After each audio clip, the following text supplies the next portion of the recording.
कैसे हैं सब? कि ज्यादा कुछ तो नहीं जानता मैं मोहब्बत के बारे में, कि ज्यादा कुछ तो नहीं जानता मैं मोहब्बत के बारे में, पर इतना जरूर है कि जहां तुम मिल जाती हो वहां मेरी तलाश खत्म हो जाती है। तो जैसा कि आज आप सभी जानते हैं कि कई लोग जो हमारी इस पाश्चात्य संस्कृति से प्रभावित हैं और आज के दिन को वो वैलेंटाइन डे के रूप में मना रहे हैं, तो उसके ऊपर ही मैं कुछ बातचीत आप लोगों से करना चाहता हूँ। कुछ अपने विचार आज के इस दिन के ऊपर रखना चाहता हूँ। ये मेरे पर्सनल विचार हो सकते हैं, मेरे व्यक्तिगत विचार हो सकते हैं। वैलेंटाइन डे जैसा कि आज के युवाओं के लिए हम बात करें तो आज बहुत सारे ऐसे डे निकाल दिए उन्होंने, propose day, rose day, gift day और क्या पता नहीं और कौन से, हग डे, टेडी डे, है ना। तो कई विदेशी कंपनियों और हमारे कई असामाजिक तत्वों ने हमारी भारतीय संस्कृति को मिटाने के लिए, भारतीय संस्कृति के साथ को डिस्टर्ब करने के लिए, हमारे युवाओं को डिस्टर्ब करने के लिए ये एक बहुत बड़ा नाटक रचा है, जिसमें हमारे कई युवा फंसते जा रहे हैं और अपने जीवन को बर्बाद कर रहे हैं। देखते हैं हम कि कई हमारे जो युवक युवतियां हैं, नव युवक युवतियां जिनकी उम्र 14 से 21 साल के बीच में है, इस उम्र में इस तरह के हार्मोन सिक्रेट होते हैं कि बुद्धि भी काम नहीं करती व्यक्ति की, क्योंकि वो जो हार्मोन ही इतने प्रबल होते हैं। तो इस उम्र में कई बच्चे हमारे गलती कर जाते हैं। लेकिन कई होगी जिनकी हम बात करते हैं, जिनका फोकस होता है, कि जिनका कोई लक्ष्य होता है, बड़े बड़े लक्ष्य होते हैं कि कोई डॉक्टर इंजीनियर बनना चाहता है, कोई कलेक्टर बनना चाहता है, कोई आईएएस बनना चाहता है। ऐसे कई सपने होते हैं, पर इस तरह की चीजें आकर उनके जीवन में उनके लक्ष्यों को डिस्टर्ब कर देती है, उनको मार्ग से भ्रमित कर देती है। तो मैं सभी युवाओं को ये चेतावनी देना चाहता हूँ, उन्हें ये संदेश देना चाहता हूँ कि इस तरह के भ्रामक जाल से दूर रहें और अपनी बुद्धि का प्रयोग करें।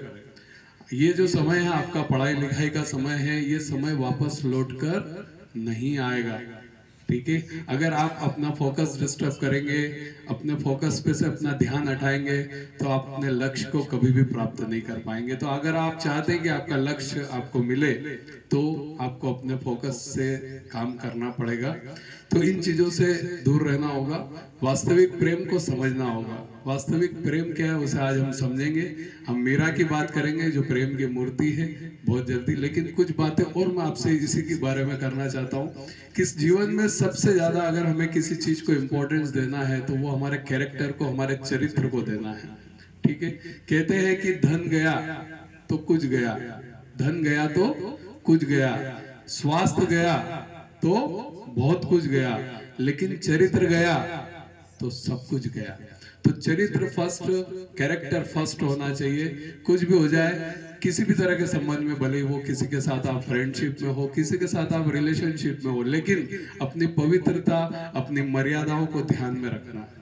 उसके साथ अगर आपकी कोई फ्रेंडशिप है, पवित्रता और मर्यादा के साथ, अगर आप अपनी लिमिटेशंस के साथ किसी के साथ दोस्ती निभा रहे हो, तो उस दोस्ती में कोई तकलीफ नहीं है। लेकिन अगर आपकी दोस्ती के अंदर पवित्रता नहीं है, मर्यादा नहीं है, कोई लिमिटेशन नहीं है, कोई बाउंड्रीज नहीं है, तो वो एक पाप है, ठीक है। तो इन चीजों से बचना है। बहुत सारे लोग कहते हैं, कई मूर्ख ऐसी बातें करते हैं, आपने भी सुना होगा कि प्रेम कोई सौदा नहीं है कि सोच समझ के किया जाए। तो मैं उन मूर्खों से कहना चाहता हूं कि एक बार सौदा, एक बार व्यापार, आप कोई भी व्यापार करते हैं बिना सोच समझ के कर लेना, घाटा ही जाएगा।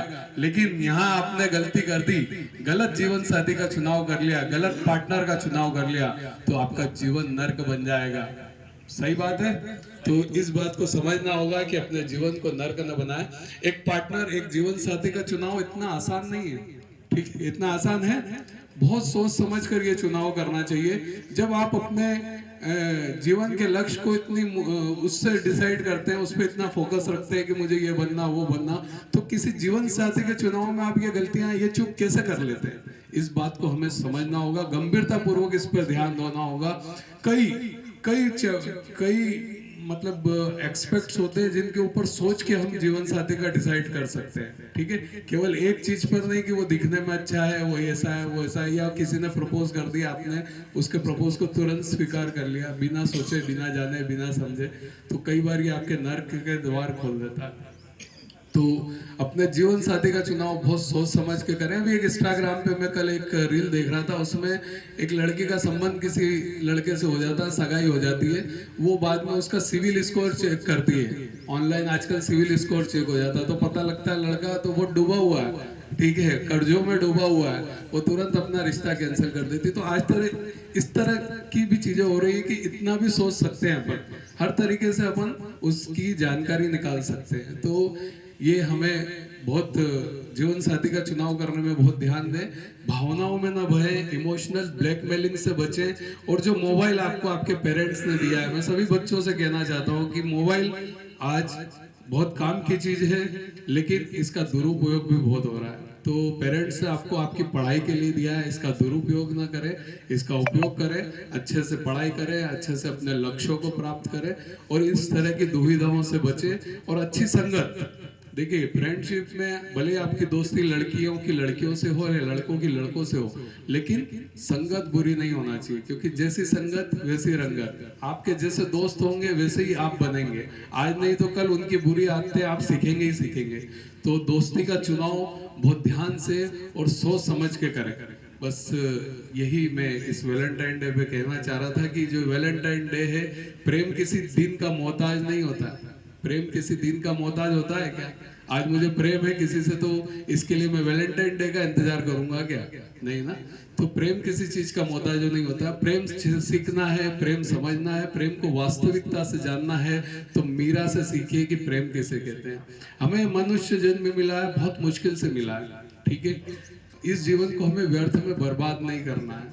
प्रभु का सुमिरन करें, ध्यान करें, अच्छा आहार लें, व्यायाम करें, मेडिटेशन करें, और बहुत अच्छे सोच, बहुत अच्छे विचार आपके दिमाग में आएंगे, और आप आसानी से अपने लक्ष्यों को प्राप्त कर पाएंगे। तो ये बहुत सारी बातें हैं। तो किसी भी चीज से डरे ना जीवन में। कोई आपको ब्लैकमेल कर रहा है तो अपने पेरेंट्स से जरूर बात करें, अपने दोस्तों से जरूर बात करें, लोगों से, अपने मित्रों से, अपने पेरेंट्स से सलाह जरूर लें। किसी चीज से डरने घबराने की जरूरत नहीं। तो ऐसी बहुत सारी बातें हैं, पर इस वैलेंटाइन डे पे मुझे यही कहना था कि किसी के भी प्रपोज को आप गंभीरता से न लें, पहले उस पर विचार करें, अच्छे से जानें, समझें, क्या वो आपका जीवन साथी बनने के लायक है, क्या वो आपका जीवन भर साथ निभाएगा। नहीं तो आज की दुनिया में आप देख रहे हैं कि व्यक्ति कुछ ये जो वैलेंटाइन डे को मैं प्रेम का दिन तो नहीं, पर एक इसमें शारीरिक प्रेम मुझे ज्यादा दिखाई देता है, मानसिक प्रेम कहीं भी नहीं दिखाई देता है। तो इस तरह के प्रेम से बचें और अपने लक्ष्यों पर ध्यान दें और अपने जीवन को अच्छा सुधारें। जैसा कि बात करा है मैंने कि मीरा के बारे में, प्रेम की मूर्ति मीरा, उसी की कुछ पंक्तियों के बारे में आज हम बात करते हैं, उसी की कुछ पंक्तियों को आज हम गुनगुनाते हैं, क्योंकि मीरा से ज्यादा तो शायद ही कोई प्रेम कर सकता है किसी को, राइट। आज हमारे अंदर भी वो शक्तियां भगवान ने दी है कि हम भी राम बन सकते हैं, हम भी कृष्ण बन सकते हैं, हम भी गौतम बुद्ध बन सकते हैं, हम भी महावीर स्वामी बन सकते हैं, हम भी राधा बन सकते हैं, हम भी सीता बन सकते हैं, है ना, हम भी मीरा बन सकते हैं। लेकिन उस सब के लिए हमें हमारे सोच को बदलना होगा, हमारे दृष्टिकोण को बदलना होगा, अच्छे विचार